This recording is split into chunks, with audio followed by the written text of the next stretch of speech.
Good afternoon, everyone. Welcome to my YouTube channel for Kangaroo Maths and Science Academy. Together we strive for a change through education. Ladies and gentlemen, this is my last video for Physical Science Paper 2, which is Part 3 on the tips on how to ace Physical Science Paper 2. Ladies and gentlemen, without wasting time, let's now start. Already we started in the first part 1, we went through organic chemistry, and part 2 we went through the chemical change, rate of reaction, chemical equilibrium, and electrochemical reactions. But now in this video I want to talk about acid and base, and what is it that you need to know when you are dealing with acid and base. Without further ado, let's now start, ladies and gentlemen. Number 1, a learner must be able to define what is an acid or what is a base according to Arrhenius theory. And also you need to be able to define what is an acid and a base in terms of Lowry-Bronsted theory. Right. Actually, Lowry-Bronsted theory define an acid in terms of protons, as to whether they are like they're donated or they are accepted, right? But in terms of an Arrhenius define an acid as a substance that ionize in water to produce hydronium ion. Substance that ionize in water to produce the hydronium ion is referred as an acid. Whereas according to Arrhenius define a base as a substance that dissociate in water to produce hydroxide ion. Yes, hydroxide ion. So this is according to Arrhenius theory. So now, again, one must be able to define what is an acid and a base according to Lowry-Bronsted. According to Lowry-Bronsted, define an acid as a proton donor. Whereas a base as a proton acceptor. I strongly believe you understand this. Then again, one must be able to understand the conjugate acid-base pair in the acid-base reaction. For example, if we have an acid, and this acid donate a proton, whatever it will be left with, it will now be called a conjugate. It will be the conjugate base of that acid. But when we have a base, and this base accepts protons, then what will be formed? It will now be a conjugate acid of that base. So it's very, very, very important. For example, if we have hydrochloric acid, and we know that within this we have protons and we have protons and the anions, negative ions. So which means that this one, if it do away or if it donates its proton, whatever it will be left with as chlorine ion, this will now be called the conjugate base of that acid. And again, you need to be able to define what is an ampholyte. We know an ampholyte is a substance that can act as an acid and a base. Substance that can act as an acid or a base is called an ampholyte. And you must also give examples of ampholytes.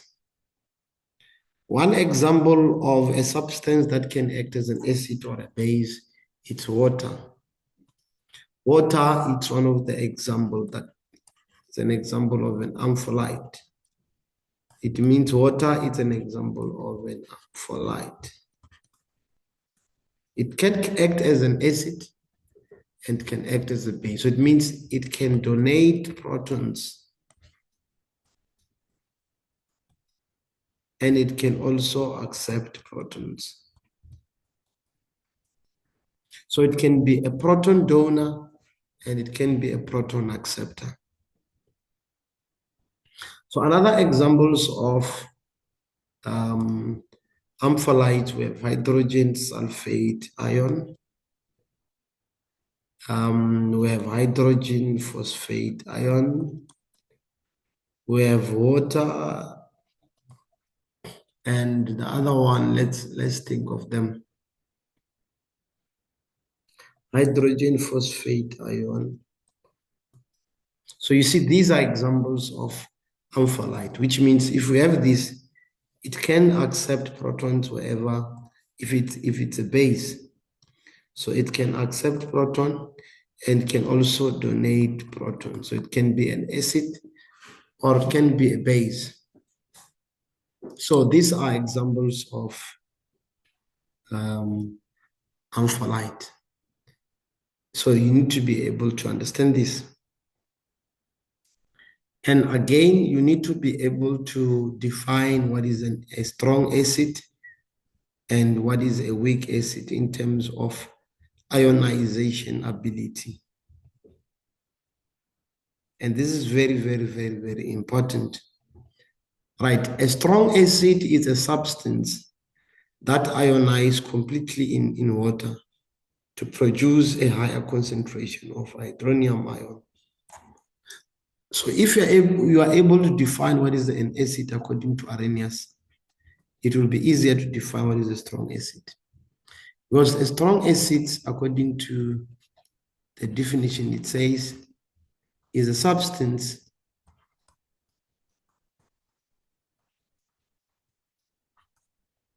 that ionizes completely in water to produce a higher concentration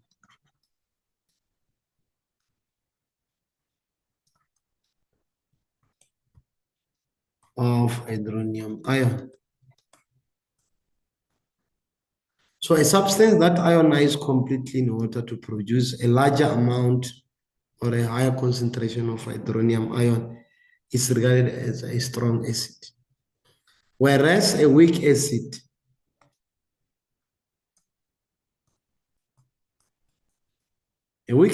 is a substance that ionizes but partially so. Or we can say incompletely in water to produce a low concentration. Or one can say smaller amount of hydronium ion. So it's very important to be able to define what is a strong acid. And again, you need to be able to define what is a strong base and a weak base. Obviously, with a strong base, still definition, but we're going to say substance that dissociate completely in water to produce a higher concentration, but this time around it's hydroxide ion. That is in terms of a strong base. Even with a weak base, we'll say the substance that dissociate partially or incompletely to produce a low concentration of hydroxide ion. So it's very important to be able to define this. And again, ladies and gentlemen, you need to be able to give examples of strong acids and of weak acids. Generally in your syllabus, strong acids, substances that are strong acids. Number one, it's hydrochloric acid. Number two, it's nitric acid. Number three, it's sulfuric acid. Did I forget about another one? Hydrochloric acid, nitric acid, the hydrogen sulfate, which is sulfuric acid. So what is another one? Okay, then I'll think of others. Then the weak acids, we have the acetic acid,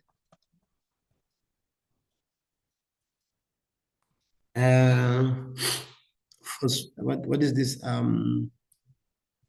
Acetic acid. The other one is the oxalic acid. Then the other one is a carbonic acid.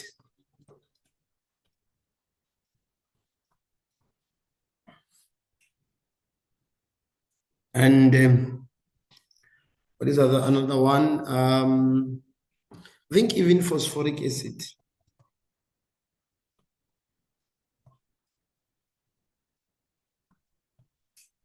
So it's also one of the weak acid. So now, in terms of this, you need to know that when we are dealing with sulfuric hydrochloric acid, and the nitric acid and sulfuric acid, these are examples of strong acids. So it means this usually they ionize completely in water to produce a higher concentration of hydronium ion. So it's very important to be able to define that, ladies and gentlemen. So examples of weak acid, we have oxalic acid, acetic acid, carbonic acid, phosphoric acid. And in terms of the general formula, this one is CH3COOH. It's actually called ethanoic acid from organic chemistry. Then oxalic acid, we have C2H2O4.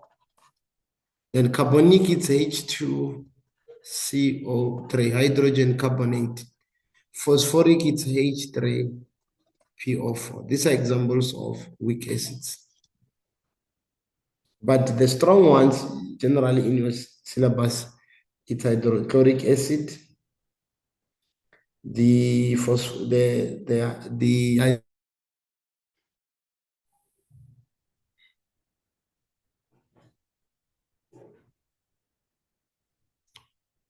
okay, guys, I apologize. I just had network connection, apology.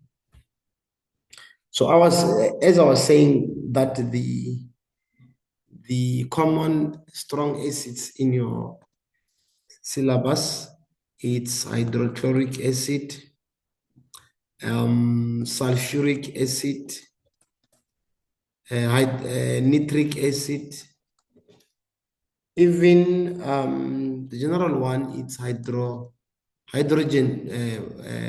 bromide, which is hydrobromic acid. It's one of the examples of a strong acids. So now, in terms of these guys, you need to be also able to give examples of strong base. When we're talking about strong bases, examples of strong base, we have sodium hydroxide, these examples of strong base. Potassium hydroxide, this is an example of strong bases. Then is it calcium hydroxide, if I'm not mistaken? Yes, calcium hydroxide. This will be examples of strong bases. So it's very important for a learner to be able to differentiate between a strong acids, strong base, weak base, and so forth. Like even if I'm not mistaken, magnesium hydroxide is an example. But weak bases are those that have more of carbonate, most of them. For example, potassium carbonate, sodium carbonate, magnesium carbonate, calcium carbonate. These are examples of weak bases. So it's even ammonia, I apologize. Ammonia, it's one of the weak base. It's one of the example of weak bases. So it's very important for you to be able to differentiate between bases that are strong and bases that are weak. Then again, you need to be able to define what is a monoprotic, diprotic, and triprotic acid, and also give examples. Right, what are monoprotic acids?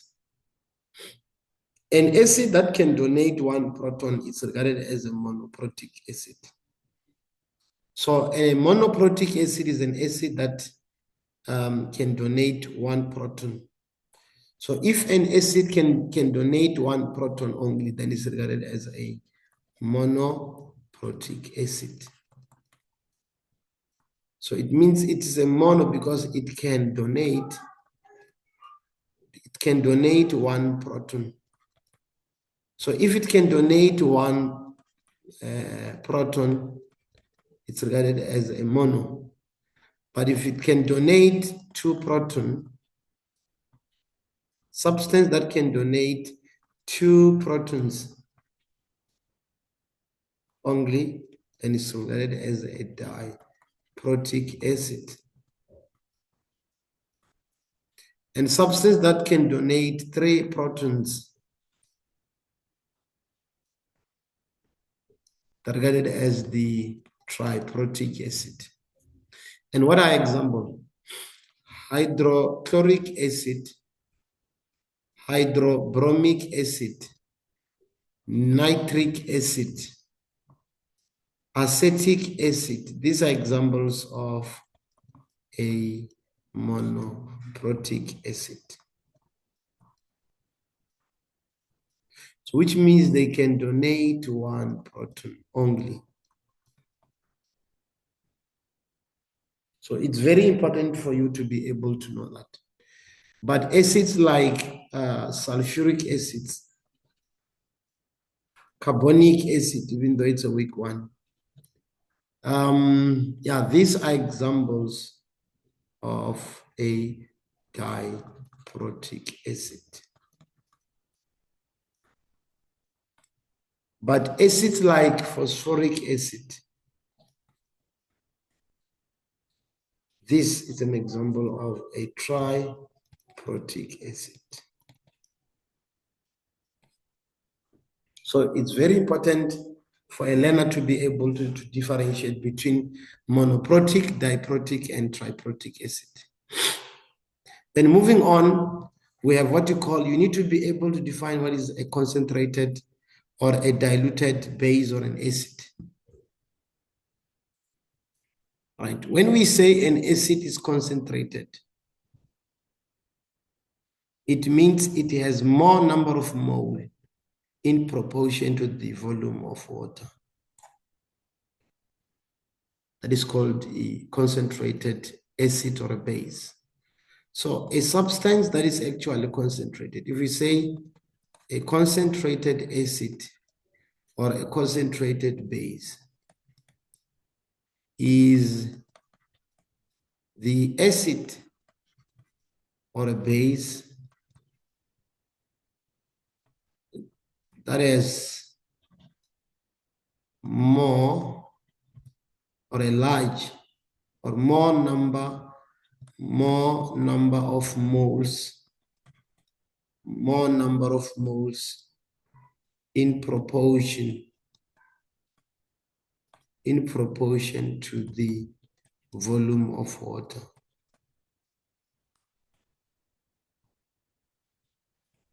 So we'll say it is concentrated. So it means if you have constant, it's a number of mole over volume. Number of mole are more as compared to the volume of water. So that is a concentrated acid or a base. Whereas diluted acid or a base, it has less number of moles in relation or in proportion to the volume of water. So it's very important to be able to understand this.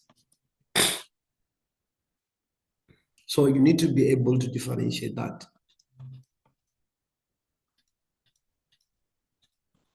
Right, then another one is the issue of looking at the strength of an acid or a base in terms of conductivity and reactivity. And this is very important. Strong acids or strong base, they tend to react faster than the weak bases. And they are good conductor of electricity as compared to the weak acid or weak base. And this is because of their higher degree of ionization or dissociation. That is the reason. And another thing is, if you look at the strong, let's talk about strong acids. Strong acids are good conductors of electricity.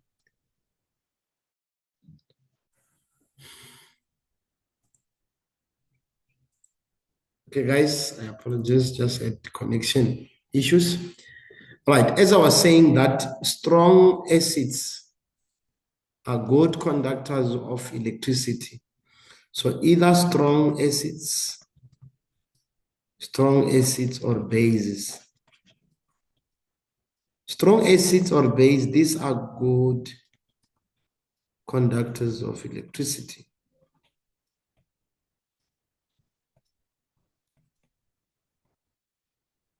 And again, they react faster. They react faster than weak acid or base. It means the reaction rate is faster. And what is the reason? It's because they have a higher degree. It's because of the higher degree of ionization or dissociation. So it's very important to be able to explain that. Right. Then now again, you must know the acid-base reactions that when you take an acid, you react with any metal hydroxide, that's all give you salt and water. For example, if I take hydrochloric acid and I combine with metal hydroxide, can be, let's say, sodium hydroxide. Sodium is a metal. But if I combine metal on the hydroxide, then this becomes metal hydroxide. And that's why it will give us salt and water, because if you use cross multiplication, this one is a proton and this one is an anion, so plus and minus. So it means this side we're going to write H plus, chlorine minus, sodium ion, and this one. So if we cross multiply this, this will give us sodium chloride plus water. So you see that when we take any acid and you combine with metal hydroxide, it must always give us salt and water.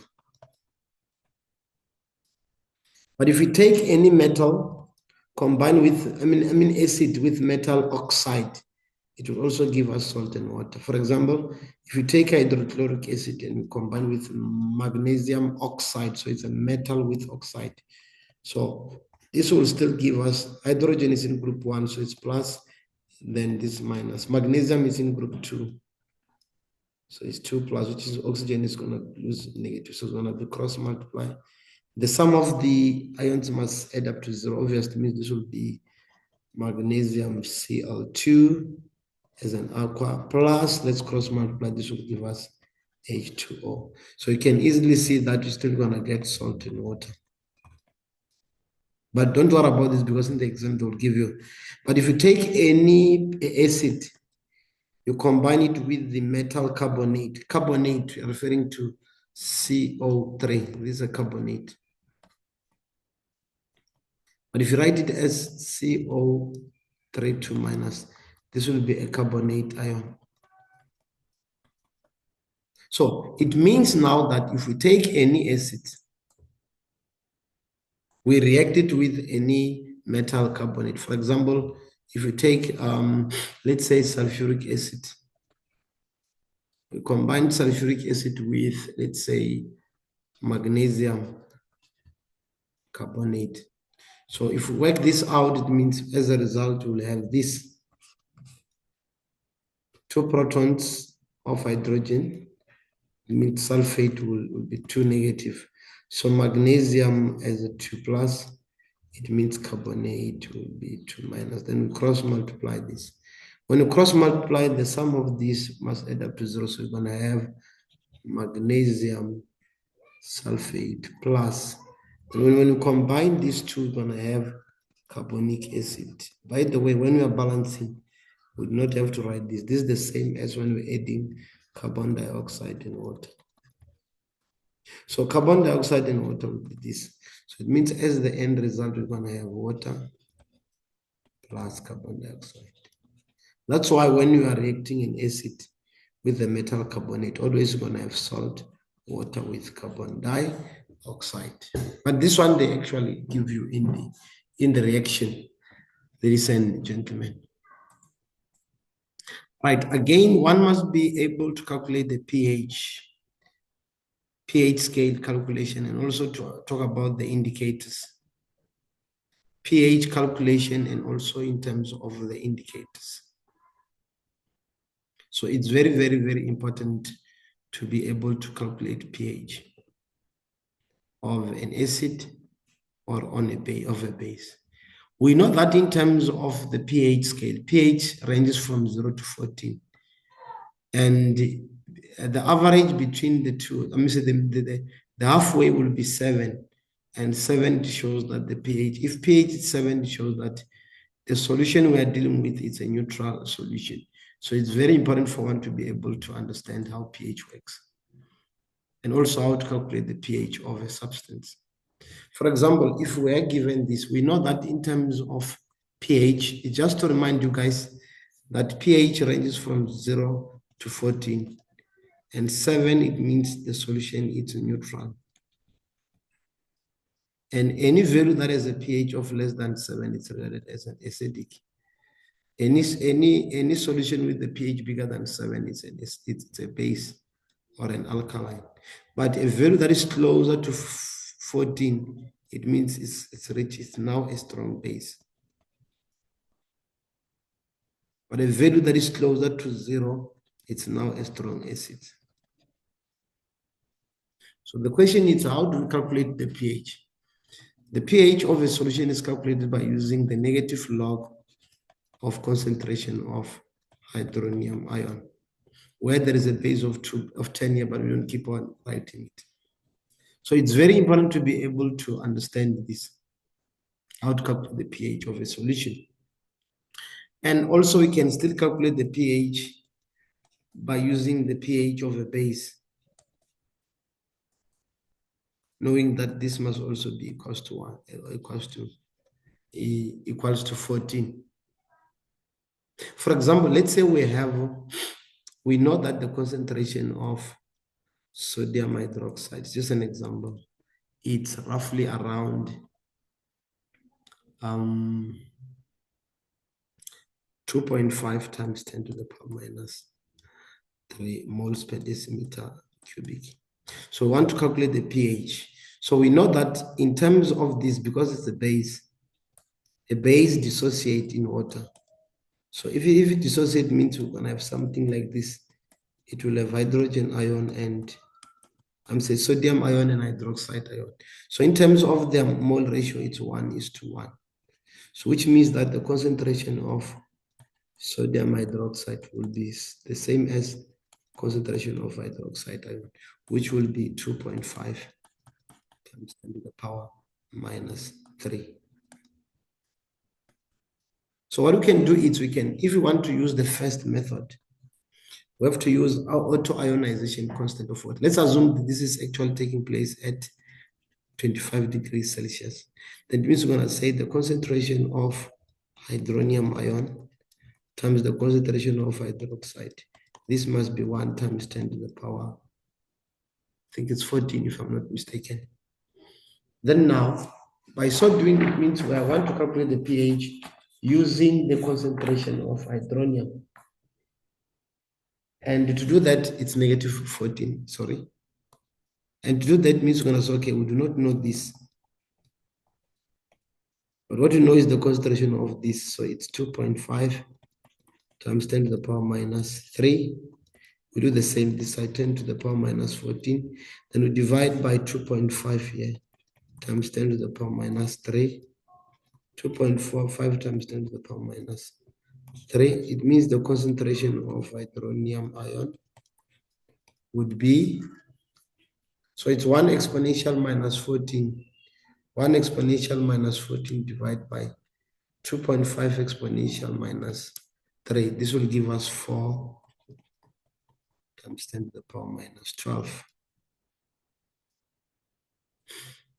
mole per decimeter cubic. Now, since we have this, we can now calculate the pH using this. So we're going to say pH, it's negative log of concentration of hydronium ion, and this will give us minus log of 4 times 10 to the power negative 12. So we're going to say minus log to the exponent of, a log of 4 times 10 to the power minus 12. And this will be 11.39, which is a number that is closer to 14. So this means it's a strong base. It's just an example.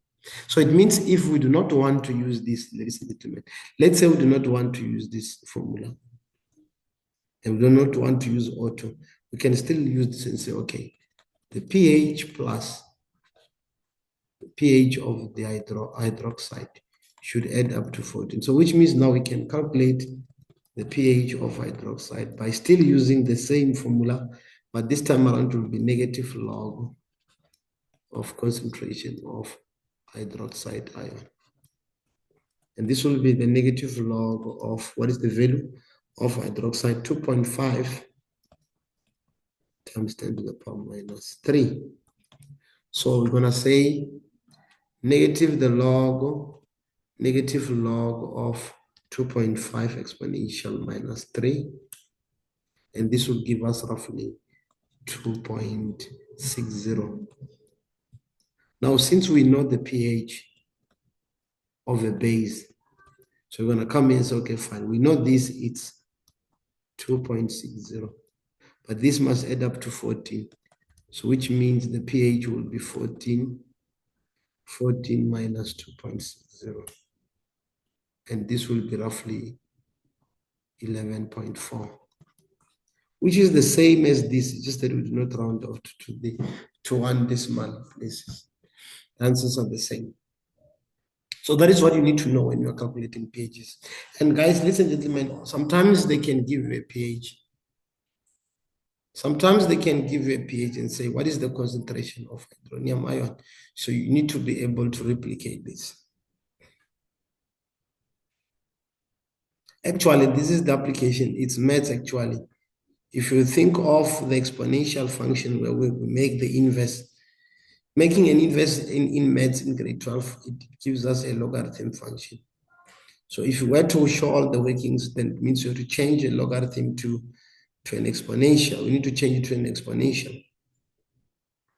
So when we look at this, ladies and gentlemen, if we have the pH, we know the pH of a solution, it's a negative log, the concentration of hydronium, but there's a base of 10 here.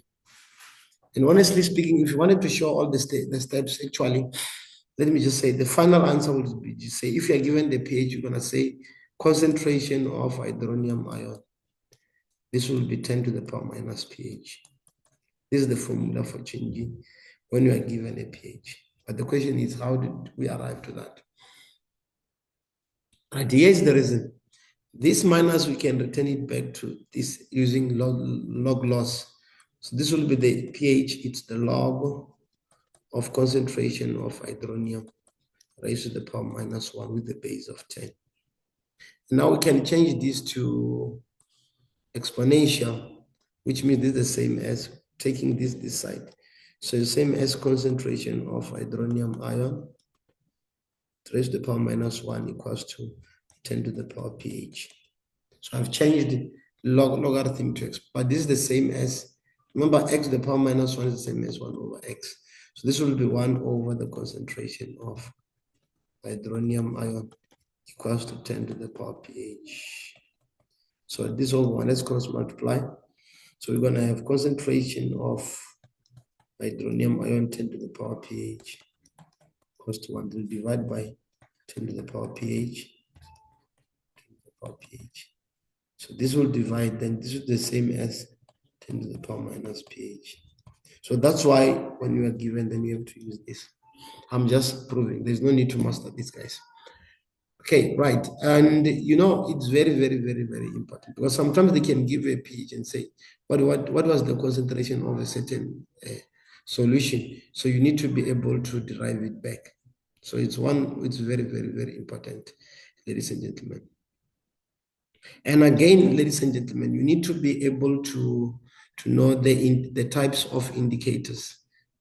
The types of indicators. Right, let me just try to remind you.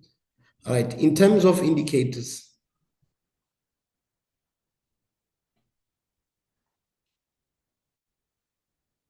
remember an indicator is just a dye which actually changes colors when it is exposed to an acid or base. So here, in terms of indicators, I just want to talk about something very important. This will be dealing with when you're going to talk about hydrolysis. Like, let's say we take a strong acid and we combine with a weak base. Generally, when we take a strong acid, we react it with a weak base. The solution will become an acidic solution.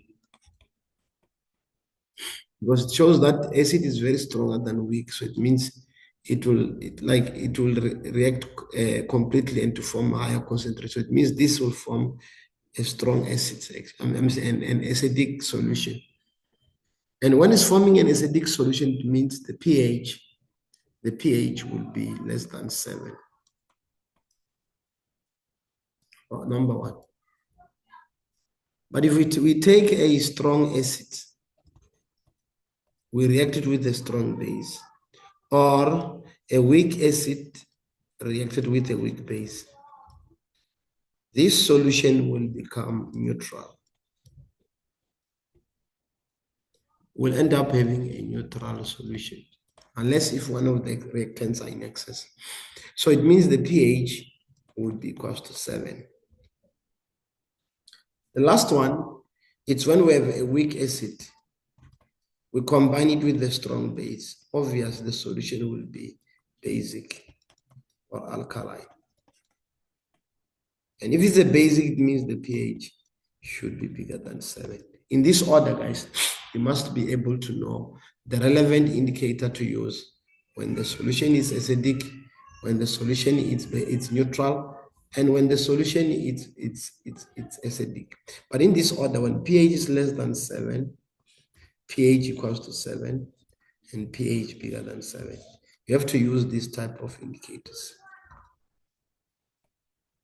Number one, you must think of the word pen in this order. The pen. The me is for methyl orange. Is the relevant indicator for solution that is acidic. pH equals to 7, it's bromothymol blue. Then for pH bigger than 7, it's phenolphthalein. So phenolphthalein is the relevant indicator when the pH is bigger than 7. So it's very important to be able to know this. And guys, we'll be talking about the process of hydrolysis.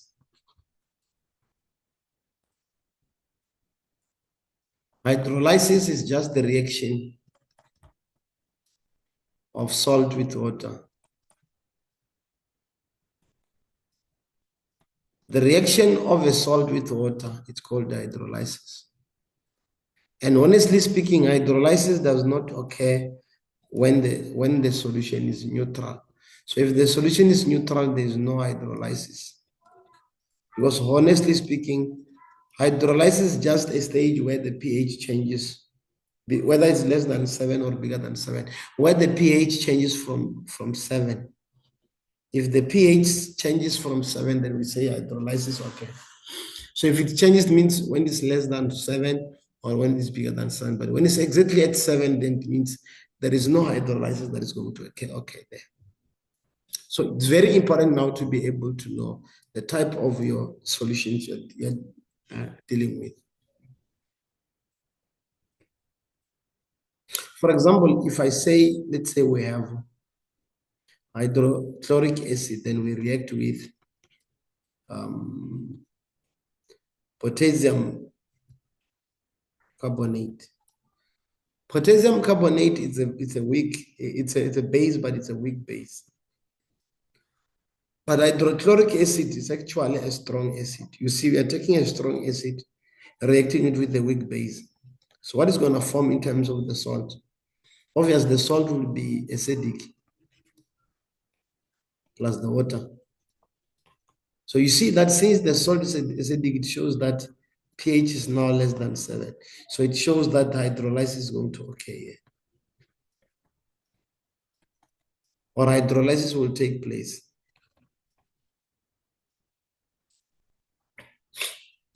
And we can even prove why we're saying the solution will be acidic.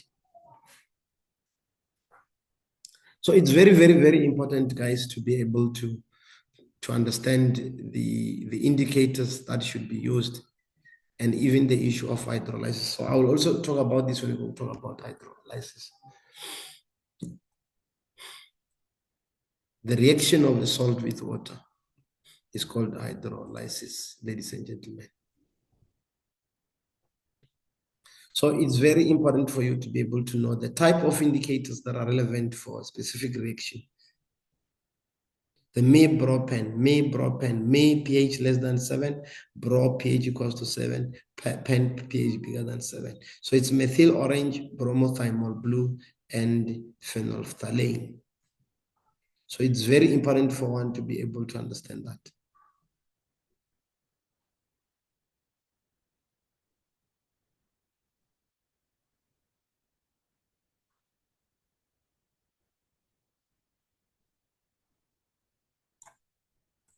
Okay. Then another one is the issue of the auto-ionization of water that is actually taking place at 25 degrees Celsius or 298 Kelvin. I've already explained that. There's no need to talk about it anymore. And again, is the actual of the Ka value of a constant or of a base.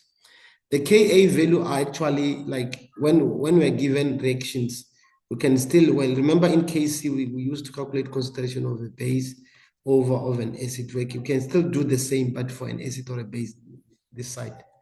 Now, the Ka value are some of the values that can tell about the nature of the acid or a base. Let me just do this. A substance that has higher Ka value, let me just say higher Ka value of an acid.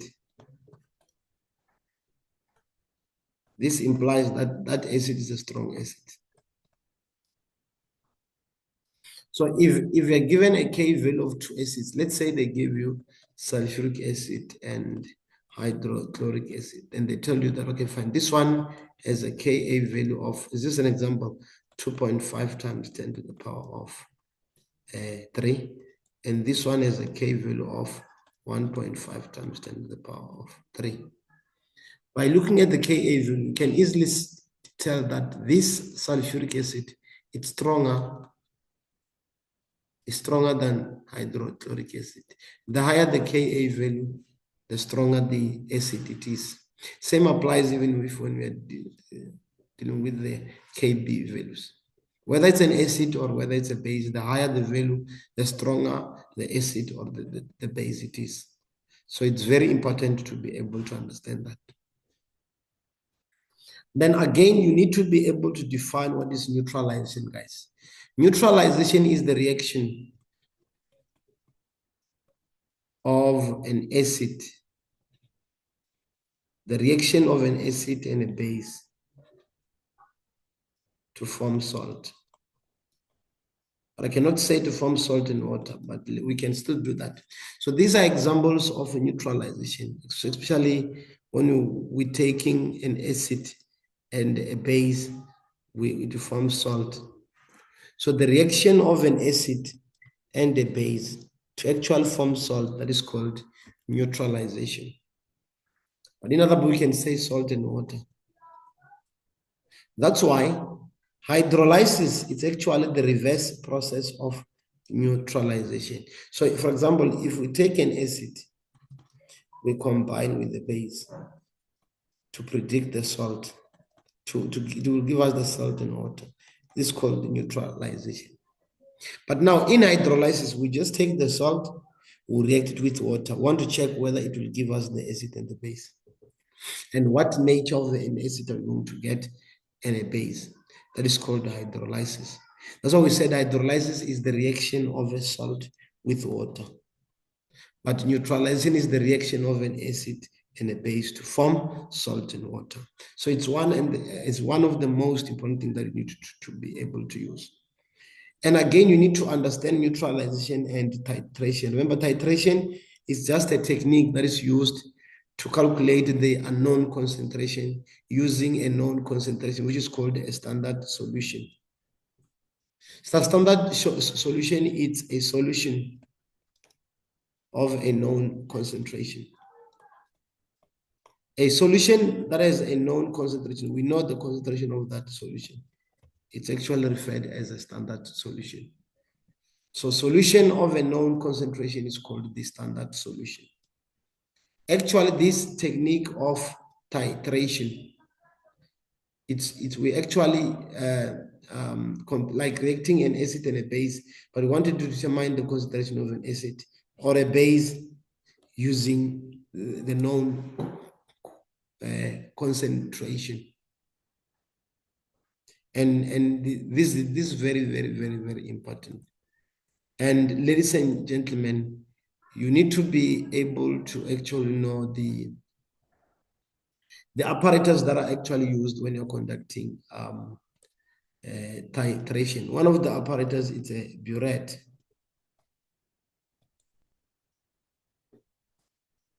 So it's very, very, very important to know the apparatus that are used to conduct titration.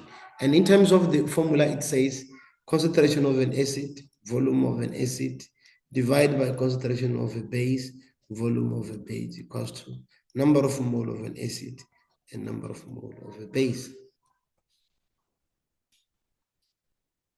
And this is very, very, very important, guys. You need to be able to know this. And again, identification of a limiting and the excess reactant in a chemical reaction. I think there's a video that I've created under the quantitative aspect of chemical change where I explain more about this. And guys, you must also in acid and base take into account when they say, for example, you are taking an acid and you are reacting with the base and they tell you that an acid is in excess. If they say an acid is in excess, means the base is the limiting. It will be the limiting reagent or the limiting reactant. Why saying it will be the limiting? It will be used up completely. It will be used up completely in a reaction. So a limiting reactant is the substance that will be used up completely in a reaction. So it means when we react an acid and a base, all the number of mole of this base will be used up, will react with an acid, and acid will remain. Some of its mole will be unreacted. So in the exam, you need to take into account these words. These are very important, ladies and gents. So it's very, very, very, very important to be able to deal with it. I think I'll do an example that is to do with, that involves the calculation of what I'm actually saying now. And the other one, it is the issue of percentage purity. You need to be able to calculate percentage purity and also the percentage yield.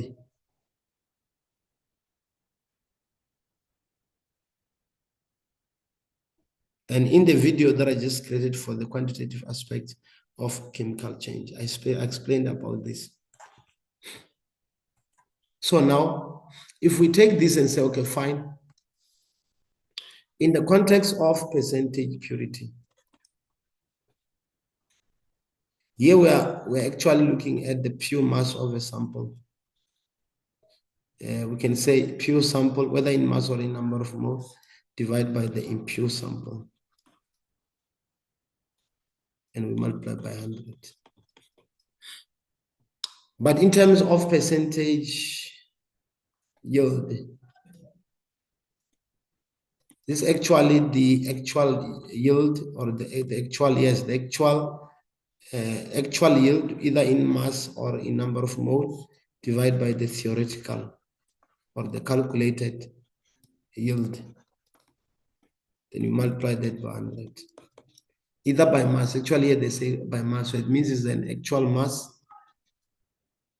over the theoretical mass, multiply that by 100. So it's very important to be able to understand that, but there's an example that I will actually create. So let me explain the issue of hydrolysis so that you can be able to understand this. Remember, hydrolysis, as I said, is the reaction of a salt with water. So the issue of hydrolysis, let me just explain this, is just the reaction of salt with water. And usually hydrolysis occurs when the pH is altered. So actually when pH change from being 7, so it change either is less than 7 or bigger than 7, then means hydrolysis will occur. And how do you test this? Sometimes they can say, prove that the hydrolysis will occur and the type of the solution will be acidic or what. For example, let's say, as I was saying, hydrochloric acid, it's an aqua. We combine it with, not hydrochloric acid, I apologize. This is actually neutralization. They give us salt. Let's say they give us potassium carbonate. We want to check whether this salt will undergo hydrolysis or not. So what you do is, okay, a salt on its own, potassium, it is in group 1, but since there are 2, it means going to be 2 protons of them, then it means the carbonate will be 2 minus. Then let's take this and add with water. Remember why? It's a salt, which we add it in water. So you want to perform hydrolysis. Now let's do this cross multiplication. Potassium is in group 1, but since there are 2, it means it's going to be K plus and K plus, which means, remember that we said the sum of the ions in a compound must add up to 0. For example, if we have sodium chloride, so if this one is in group 1, this would be, so it's going to be +1 minus 1, which is 0. So to cross multiply, you're going to say, okay, this side we have the carbonate. Then here we are reacting with water. Water is H plus and OH minus. So let's cross multiply this. When you cross multiply, we're going to have K plus, then OH minus. Then we need another OH minus. Then when you combine these two, it will be potassium hydroxide, but 2 of them. Okay, plus cross multiplying, and this will give us H2CO3. But let's analyze this. You see, we use the salt. We use the salt in the water to actually predict the type of an acid. and the type of a base. You see, now this one will become a base. So you see that when you compare this will be a weak base. Then this will be, we know potassium hydroxide is a strong acid. So you see that we are reacting a strong acid and a weak base. Now, a weak base, since we are reacting a strong acid and a weak base, it means our solution, this would be an acidic. Why? I think I explained earlier. Because this one is stronger than the weak base, so it will be an acidic. So which means to prove that to prove the issue of hydrolysis means we are not going to take the substance within this salt, we're not going to take the substance which was used to produce the acid, which is this. So we do away with that.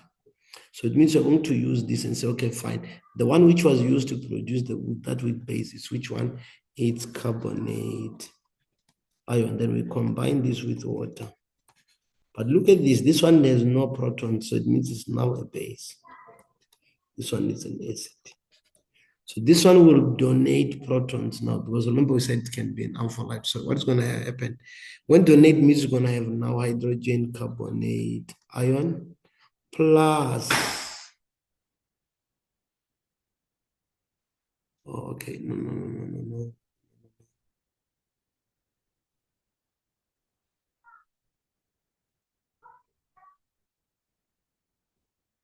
What did I say initially? Okay, let me check something, yeah?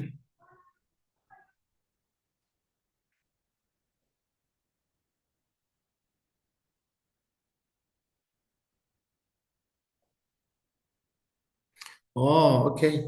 Okay, guys, I apologize.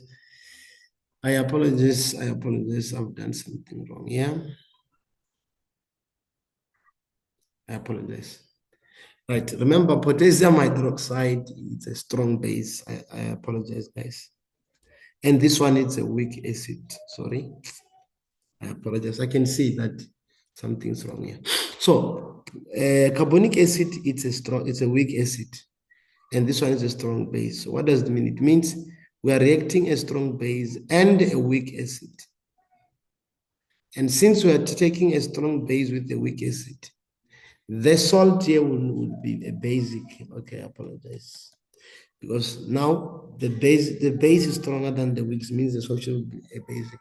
And to prove that this is a basic, we'll see by the hydroxide ion and hydrolysis. I apologize, ladies and gentlemen. So which means that this would be, when donate proton, what will be left with it will be OH minus. So this is a proof that the solution is basic. I apologize, guys. Let me do another example to prove whether hydrolysis will occur or not.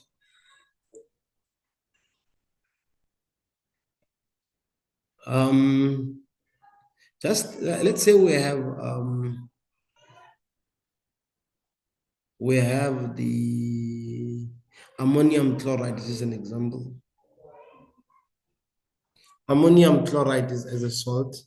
So if we use ammonium chloride, let's say this is a salt. Obviously, if we split this will be ammonium ion and chlorine ion. So let us now react this with water. So it's ammonium chloride with water. We want to perform hydrolysis. So performing hydrolysis, it means now we'll have this, ladies and gentlemen. Let's now do away with this cross multiplication.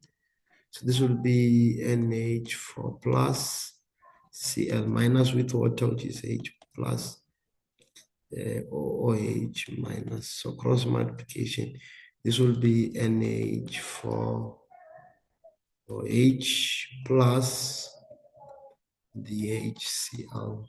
Okay, look at this. Even though I'm not quite sure of this, but if I can say we are now having a strong acid, this one I'm sure of this. But since it's speaking about ammonia, we know ammonia, it's a weak base, but now it's ammonium hydroxide. Let's say this is a weak base for now.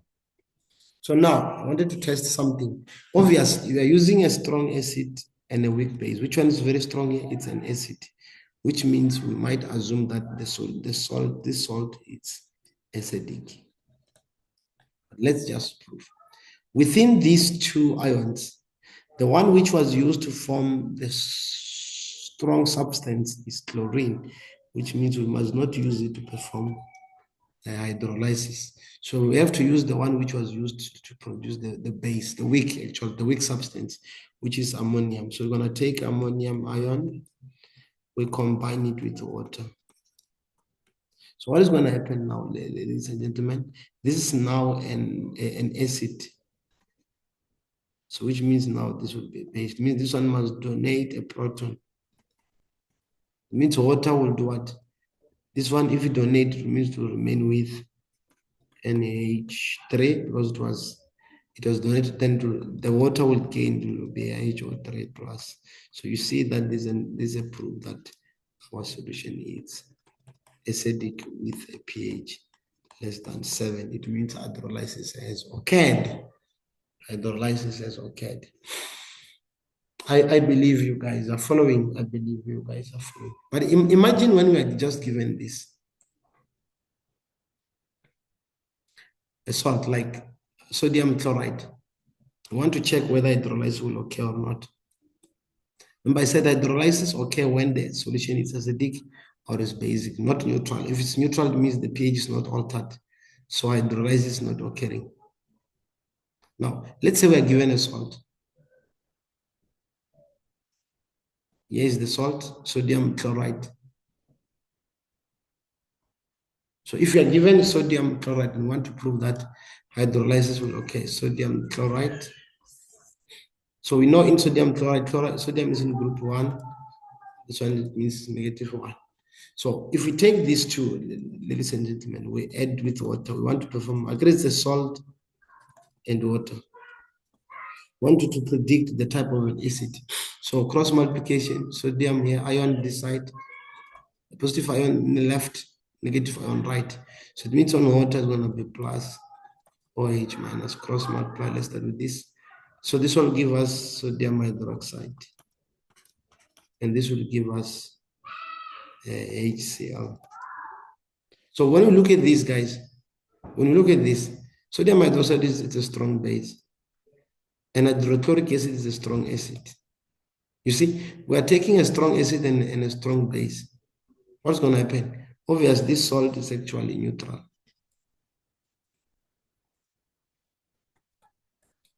And if the salt is neutral, it means no hydrolysis is going to occur.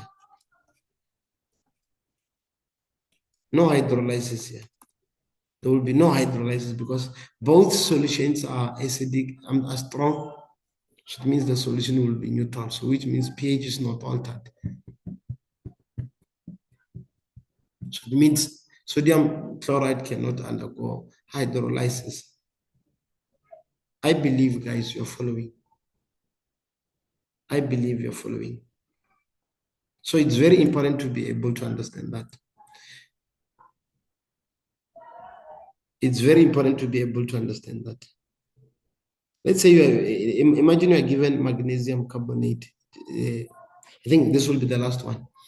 Magnesium carbonate, ladies and gentlemen. Whereas this, it's magnesium 2 plus, it means the carbonate will be 2 minus. Remember I said the sum of charges must be added up to 0. Magnesium is in group 2. So let's try to perform this magnesium carbonate, combine this with water. We want to try hydrolysis. So it's Mg 2 plus CO3 2 minus with water, H plus OH minus. This will be MgOH, but it's 2 of them, plus H2CO3. Now this is a strong, it's a weak acid. And we are reacting with the strong base. So what will happen here? Strong acid and a weak base, the solution will become a basic. And if the solution is basic, it means that hydrolysis also will occur. And how do you prove that? We look at the substance that is strong. Strong is a base, so it means any ion which was used to produce this, we must not use it to prove. So it means we're going to use this. So it's going to be CO3 2 minus plus, then we add water. It means the water is the one which must donate proton. So it means it will be HCO3 plus, then this will remain with the OH. So this is a proof that this is a basic solution. It needs hydrolysis. Indeed, it's occurring, ladies and gentlemen. I believe you are following. Okay, remember, you need to go through what I just said. Thank you very much for listening. Take care. Bye-bye.